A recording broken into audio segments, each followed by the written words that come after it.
tous, aujourd'hui on se retrouve pour une nouvelle vidéo qui va consister à réaliser une identification pour un équipement de progressif. Donc nous allons tout d'abord commencer par l'observation des verres qui vont nous donner donc les gravures qui vont nous permettre de trouver la marque du verre, puis ensuite l'appellation du verre, mais également l'addition.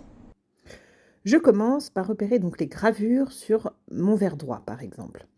Donc les gravures côté temporal donnent l'addition.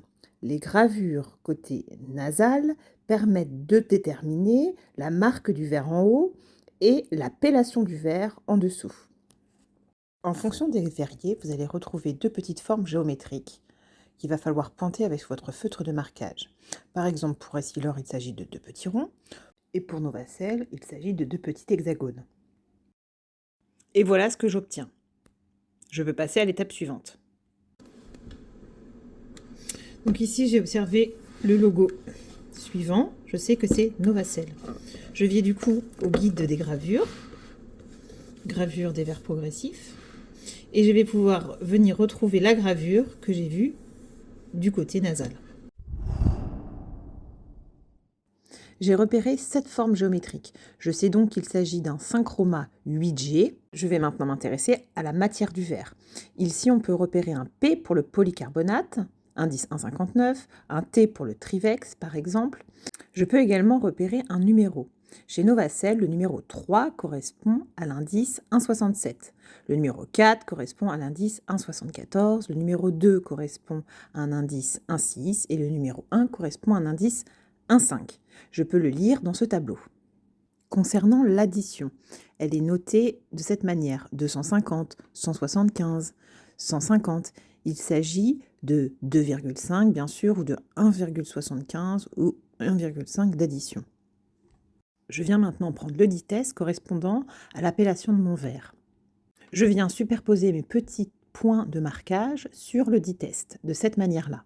Et je viens, avec mon feutre de marquage, indiquer la croix et le petit point ici présent qui me permettra de mesurer le prisme d'allègement.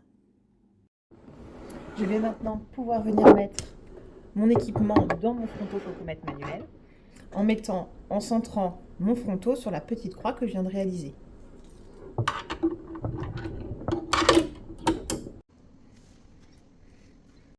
Petit rappel, ici nous avons la bague qui nous permet de gérer la mire verte qu'on voit au fond. Ici, la bague qui permet de gérer la puissance. Et là, la barre noire. La barre noire que nous voyons au fond du fronto, qu'il faut aligner avec l'axe qui se trouve net. Ici, on peut observer qu'une des sphères va être nette à 2,5 dioptries et que dans l'autre axe, on observe une netteté à 1,75 dioptries. Il va falloir aligner bien sûr la barre noire ici à l'axe net.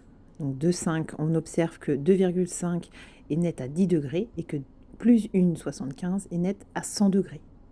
Je n'ai plus qu'à écrire ma formule sphérocylindrique en cylindre positif et ainsi obtenir la puissance en vision de loin de l'œil droit. J'ai donc 2,5 à 10 degrés et j'ai plus 1,75 à 100 degrés.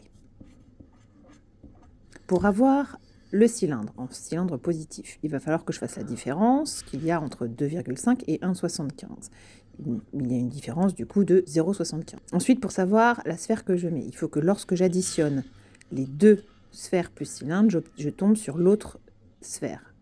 Ici, il s'agit de plus 1,75 parce que plus 1,75 plus 0,75 donne 2,50. Je n'ai plus qu'à déterminer l'axe.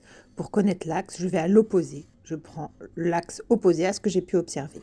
Ici, il s'agit de 10 degrés. Et voilà, j'ai obtenu la compensation de mon œil droit en vision de loin. Je n'ai plus qu'à ajouter l'addition que j'ai pu relever grâce aux gravures, qui était de 2,5. Et j'ai ma formule sphérocylindrique à noter dans mon contrôle d'équipement.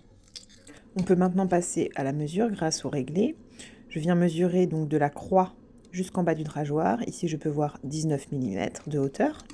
Puis le demi et quart droit, de la croix jusqu'au milieu du nez, je peux lire 30 mm. Je vais maintenant vous parler du prisme d'allègement et comment le repérer. Il est toujours égal à 2 tiers de l'addition en base inférieure. Je vais remettre ma monture sur le support du frontofocomètre, mais cette fois-ci, au lieu de centrer la croix de centrage, je vais centrer le point de vérification du prisme. Et je vais pouvoir observer la chose suivante. On observe que la croix est vers le bas. Il s'agit bien donc d'un prisme de base inférieure d'environ 1,75 dioptries prismatiques. Il s'agit là bien du prisme d'alligement, vu que l'addition était de 2,50. Et maintenant, c'est à vous de jouer. Et n'hésitez pas à poser vos questions en commentaire.